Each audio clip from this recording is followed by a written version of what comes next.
Hi, good day sa ating lahat. It's Megan Marjan Tolentino, your Batang Plantito. At ngayong araw na to, samahan niyo ako mag-harvest ng mga ready for harvest ng mga prutas dito sa ating mini farm.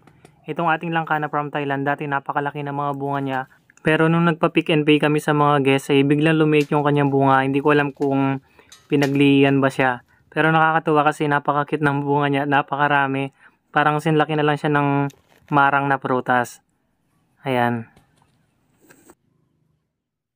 Ayan, nakakatuwa ay merong 5 hinog na. Ayan, at inopen ko na nga po itong isa. At season nga po talaga ng langka ngayon at for sure ay napakatamis nito kasi napakainit po ng panahon.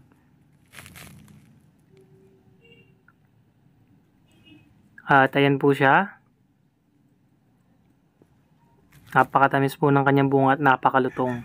Ito pong variety na to ay from Thailand po siya. Marami kong magbunga. 2 to 3 years ay nagbubunga na po yung ating langka. At nadaanan ko nga po itong ating ubas. Ayan, hinarvest ko na rin kasi nagiging pasas na siya. Ayan.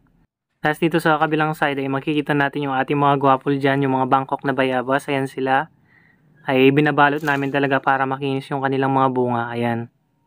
Napakasarap din ng ating guwapol. Pag ganitong mainit yung panahon ay ang tatamis po ng mga halamang mga prutas.